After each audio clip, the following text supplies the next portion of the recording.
wind cut through the icy waters of the northern sea like the sharp blades of an axe in battle. The storm seemed to have come from the end of the world itself, its thunder echoing like the roar of an ancient dragon. The Viking ships dragged themselves to the rough waves, their sails torn and masts bent, like open wounds of ancient warriors who refused to die. That night, a small vessel, stranded on the rocks of a desolate island, was the only one to escape the fury of the seas. Amidst the remains of the shipwreck, the still warm sand and the thick fog hid something beyond imagination. There, among the wreckage and broken wood, a golden glow caught the attention of Leif Jarl, a man whose name was already whispered with respect and fear. The leader of a clan known for its unmatched strength and immense wealth. He knelt before the object, his battle-hardened hands reverently touching the golden ring. Its weight was strange, as if it carried the weight of all the wars in the world. The ring was adorned with ancient runes, symbols that whispered tales of power, death, and betrayal. But he did not know what awaited him. In the days that followed, the tides of fortune turned for Leif.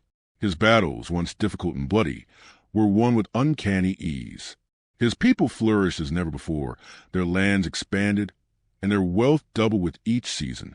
But with each victory, the warnings of ancient elders grew more dire.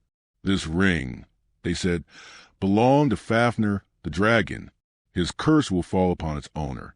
Leif, however, only smiled, believing that luck was finally on his side. But the price he would pay for it was still invisible to his arrogant eyes. The tide of fate favored Leif the Jarl in a way that defied all logical explanation.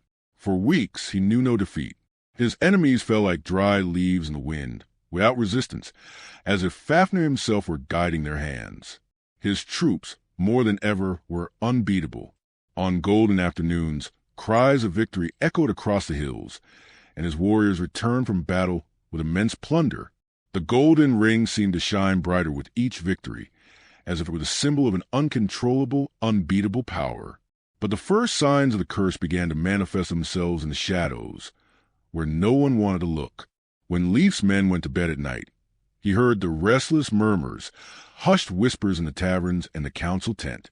The riches were growing, but the prices that were being paid became clearer with each passing day. Enemies, once a constant threat, began to die without explanation. Some fell in battle with their own comrades. Others fell ill suddenly and mysteriously. There was something more behind these deaths, something that made Leif's blood run cold. He felt a dark presence around him, but his pride kept him from questioning the source of his good fortune. The elders, with their wrinkled faces and eyes ever watchful of the winds, began to say that the ring was fulfilling its sinister promise. "It is not just gold you have won, Jarl," they warned. "You have opened the gates to the realm of the dead. Fafnir is only biding his time to claim your soul." Leif, however, did nothing to stop his rise. The lure of power blinded him. He believed that the strength of his clan could defeat any evil, even that which lay beyond the mortal world. But the winds of fortune were turning. Soon, the true price of Leif's choices would begin to be revealed. Time passed, and Leif Jarl's power grew so frighteningly that even his own men began to feel uncomfortable in his presence. It was as if he were a man possessed, a being who was no longer content with what he had achieved. The warriors, with suspicious eyes, spoke quietly about the change that was taking place in their leader. Leif was no longer the man who cared about the well-being of his people, but someone who only saw the glory of his victories and the wealth that was increasing. The golden ring, now permanently on his finger, seemed to be the source of his transformation, an energy that made him grow in strength, but also distanced him from humanity. On the darkest nights, Leif would wake up with a strange feeling of anguish. He would see shadows moving around his tent, feel presences in places where no one should be, and more than once he had heard sounds as if something was dragging its claws along the walls of his fortress. But with the golden glow of the ring, all of this seemed irrelevant. The others did not realize how deep the abyss he was digging for himself was. Even the wise elders, with their long beards and wise features, began to fear the great Jarl's downfall. They knew that what Leif was building had its feet planted on a cursed land. The leader's ambition was beginning to blind even his vision of the stars. And the curse, like a sleeping monster, was only waiting for the right moment to strike. When the first deaths began to occur within his own ranks, Leif found himself in a nightmare he could not control. Loyal men died in inexplicable ways, falling into the lands he had conquered with so much blood.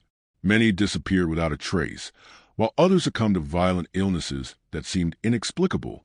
Yet in his mind, the thought persisted. This is the price of greatness. I cannot stop now. The ring, with its enchanted energy, kept him in a state of euphoria, as if it were guiding his actions, but at the same time, it robbed him of the ability to see what was before him, the growing terror in his own home. What he did not yet know was that the very power of the ring was tearing his life away, consuming his blood and his essence, like a serpent devouring its own tail. As the situation intensified, Leif felt the presence of the dragon getting closer and closer. He began to have dreams that tormented him in his sleep. The dragon Fafnir, in his colossal and menacing form, appeared in his visions, his eyes glowing like embers and his breath hot as fire. Fafnir whispered words of death in his dreams, telling him that nothing he achieved would last. But Leif, overcome by desire, never listened to him. He believed that nothing could stop him. The worship his people had shown him had made him more arrogant, and the warnings of his own elders were now seen as pure superstition. But as the shadowy figure began to appear closer to his tent, he finally realized that the true terror was yet to come. The sky was heavy with dark clouds as Leif Jarl gathered his men for the last great battle. His armies had been scattered across distant lands, and now a formidable enemy stood at the door. It was an alliance of southern kingdoms, men who had seen Leif's power grow and who now feared what he might do with their lands and wealth. The battle banners were raised, the metal of their shields gleamed in the dim sunlight, and war cries filled the air. The tension was palpable, but Leif felt no fear. He looked at the ring on his finger and felt the presence of Fafnir, as if the dragon were there at his side, granting him incomprehensible strength. Let the battle begin. Leif roared, his voice cutting through the windstorm gathering around him. The moment he ordered the attack, his men surged forward like an unstoppable wave, a tide of warriors ready to crush their enemies. Swords clashed in the air with a clang, and the battlefield was transformed into a chaos of blood and metal. Leif stood at the center of the carnage, slashing, crushing, conquering. The fury of his blades was fueled by something beyond human power, an ancient power, something he did not fully understand, but which drove him on with monstrous force. But as the hours passed and the battle intensified, Leif began to realize that something was terribly wrong. His men, who had once fought with unstoppable vigor, began to fall one after another, as if an invisible shadow had taken hold of them. They were not succumbing to battle wounds, but to something that seemed to sap their strength, slowly draining their life. Leif, his ring glowing brighter than ever, continued to advance, cutting down anyone who stood in his way, but the anguish of seeing his own men fall filled him with a dread he had never known before. He looked up at the sky, and what he saw made his heart stop for a moment. From the top of the hills, a shadowy figure appeared, a giant shadow that eclipsed even the sun. Fafnir, the dragon, had come. He was not just in the ring. He was there, a tangible presence, like the spirit of death itself in the form of fire and fury. The monster spread his enormous wings, unleashing a wind that brought the warriors around Leif to their knees. His eyes glowed with a hellish glow as he roared, a sound that made the rocks around him tremble. Leif's enemies, who had previously advanced with confidence, began to retreat in panic. But for the Jarl, the battle was not over. He could not give in now, not when he was so close to final victory. With a cry of defiance, Leif raised his sword and advanced against the dragon, his body guided by a force he did not understand, but which he felt in every fiber of his being. He struck at the creature, his attacks intense but useless against Fafnir's impenetrable scales. Each blow seemed to make the dragon more furious. The fire that gushed from his nostrils incinerated everything around it. However, Leif did not retreat. He believed, with the certainty of a man possessed, that his victory was near. But the more he fought, the more the weight of Fafnir's curse made itself felt. With each blow he struck, he felt his strength diminish, his body draining like a candle slowly extinguishing. At the height of the fight, when Leif was about to deliver the fatal blow to the dragon, an excruciating pain seized his chest. He felt his knees, feeling the force of the ring tightening against him, like an iron chain pulling him toward the abyss. Fafnir, his eyes piercing, laughed, a low, deep sound that echoed across the battlefield. You will never be free, Jarl. The power you seek only fuels the darkness that will come to take your soul. Leif, weakened, looked up at the sky. The fight was not over, but victory no longer seemed possible. The ring that had once guided him to greatness was now leading him to his doom. The days after the battle with Fafnir were marked by a sense of unease and destruction, as if the winds of the world were about to extinguish a flame that had burned so brightly. Leif Jarl, the great conqueror, the unshakable leader, now felt the weight of his own pride and ambition. The golden ring that had once shone with the power of the gods now felt like a prison. He could no longer sleep. His dreams were filled with images of Fafnir, whose flaming eyes haunted him night after night. With each dawn, the weight of the curse seemed greater, more unbearable. Every movement, every breath, became a struggle. The Jarl had lost the ability to connect with his men, with his people. Those who once admired him now looked at him with fear, as if the very essence of the leader had been corrupted. The battlefield seemed to be everywhere. The stones he touched were covered in blood, no longer blood of his enemies, but the blood of his own warriors. Leif began to see his men die, not from wounds, but from an unseen evil that consumed them. They fell like dry leaves in the wind, with no one knowing exactly why, as if a supernatural force was slowly draining their life. While the Jarl tried to maintain control over his people, the greatest threat lurked. Fafnir, the dragon, had not been defeated. He had never truly departed. He had merely hidden in the shadows of Leif's soul, where his curse worked silently. The dragon's fury was not limited to roars and fire, but to a deep corruption, a spiritual disease that infected everything it touched. Leif, with his weakened body and ruined spirit, began to realize that his quest for greatness had been his greatest failure. The ring that had given him victories and riches now kept him trapped in the abyss of a destiny already traced. He had been the true culprit behind the tragedy of his own life. Leif's city, once a vibrant stronghold with its stone fortresses and streets filled with joy, was beginning to wither. The markets were empty, and the war cries had turned to wails. His own children, who had once seen him as a hero, now feared him. He watched them from afar, their faces pale and filled with dread, as if they knew their father was becoming something more than human. He could no longer bear the loneliness that surrounded him. The weight of the curse consumed him, and with each day, he felt further from the man he had once been. The ring, with its curse, had taken everything from Leif: his health, his spirit, his family. He knew his only chance of salvation was to destroy the ring. But how could he destroy something that seemed so indestructible? The Jarl gathered his closest advisors and, in a desperate gesture, led them to the ancient temples where the ancient runes and sorceries were studied. They searched for answers in the oldest texts and forgotten myths, but nothing seemed to offer a solution. It was then that an old priest, with a beard as long as the nights he'd spent in prayer, approached Leif and whispered a single word: Fafnir. The priest spoke of the need for an offering. Fafnir's curse cannot be broken by strength or wisdom. It can only be erased by sacrifice. The dragon, like the snake that bit itself, can only be defeated when the soul of the ring's owner is consumed. To defeat it, you will have to sacrifice yourself, Jarl. Your life will be the key to destroying the dragon. Leif looked at the ring on his finger. It was as if he felt the dragon again, as if Fafnir were laughing, waiting for his final move.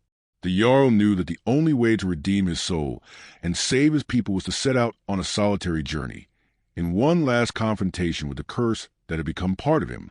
He bid farewell to his children, to his people, knowing that he would not return. The sacrifice he was about to make was not only to defeat Fafnir, but to free his soul from the eternal pain and destruction that he himself had caused. The night was darker than ever as Leif, sword in hand and ring on his finger, set out toward the mountains where the dragon waited. The wind whistled through the trees, and the stars seemed hidden behind a curtain of clouds. But Leif did not hesitate. He knew that this would be his last fight.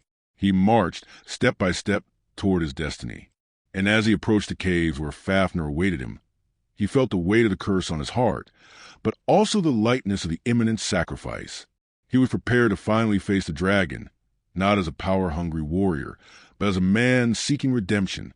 The caves were dark, and the thick, damp air carried with it the stench of death and decay.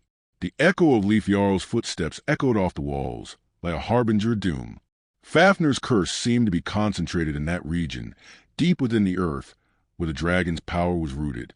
He felt the weight of the golden ring like a chain around his wrist, tightening ever tighter. With each step, he felt the growing heat of Fafnir's presence. The dragon, as large as fate itself, was lurking, waiting for the right moment to strike. Leif knew there was no turning back. He had already sacrificed everything he could, his honor, his family, and now he was ready to give his own life. The ring no longer shone as brightly as before. Now it seemed dull, as if it, too, was waiting for its end. When he finally reached the heart of the cave, he saw Fafnir. The dragon was there, but not as he had imagined. It was not a creature of pure strength and fire, but something darker, more ancient. Fafnir was bound to the very essence of the earth, his scaly skin reflecting the dim light of the flames that burned deep within. His eyes, yellow as fire lamps, glowed with such pure malice that Leif felt a chill run down his spine. "You have come, Jarl, but there is no more victory for you here. Your soul is already mine for my curse," Fafnir said in a deep voice like the roar of distant thunder. Leif did not respond, only raised his sword, ready to face the end. The weight of his choice became clearer than ever. With every second, the ring grew heavier, and he felt the bond between him and the dragon tightening, as if some unseen force were pulling him down into hell itself. The combat was a deadly dance between Leif and the dragon, a clash of raw strength against unearthly power. Leif attacked furiously, but each blow seemed to dissipate against Fafnir's scales, who, with his sharp claws and flaming breath, attacked with immeasurable violence. The flames that came out of his mouth illuminated the cave in a dance of light and shadow, making the rocks melt and the air become unbreathable. Leif found himself constantly forced to dodge, his muscles burning, his vision blurred by smoke and heat.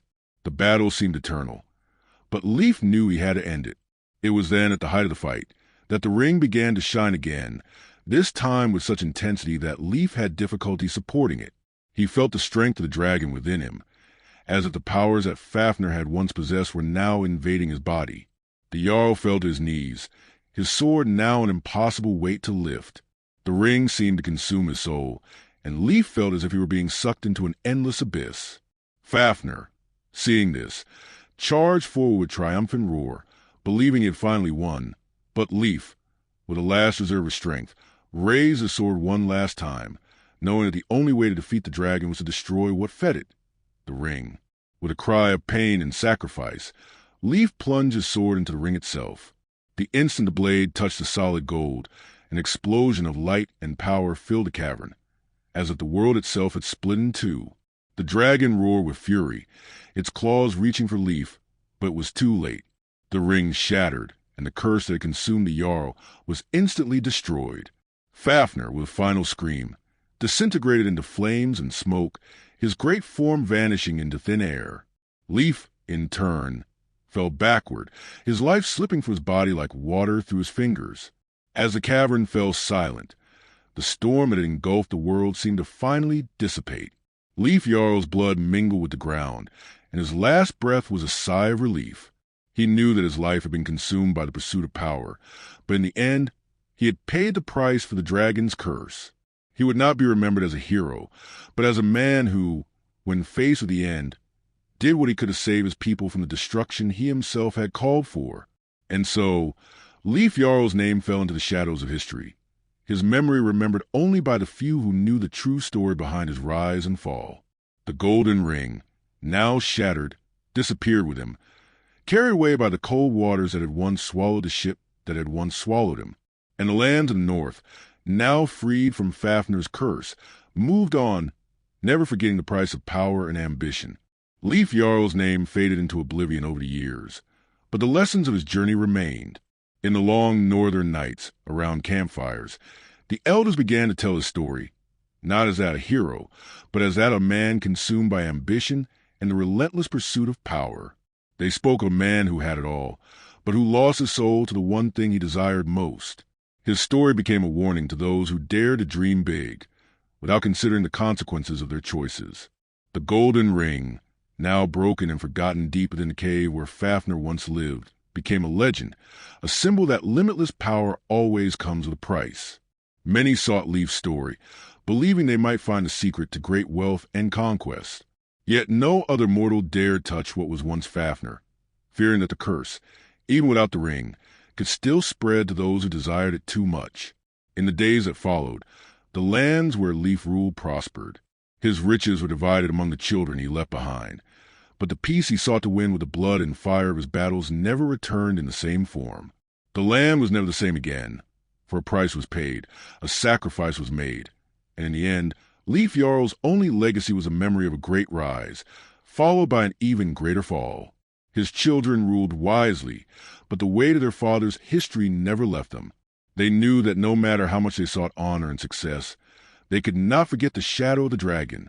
And so, Leif Jarl's name faded into the mist of time, but the story of the Jarl who was consumed by the dragon's curse, the one who touched gold and lost everything, would always be remembered. It served as an eternal lesson to men and women who dared to touch the impossible, that the greatest treasure of all is balance, and that uncontrollable desire can become the greatest curse of all. Did you like this story? Subscribe to the channel and turn on notifications so you don't miss the next epic sagas. The journey continues.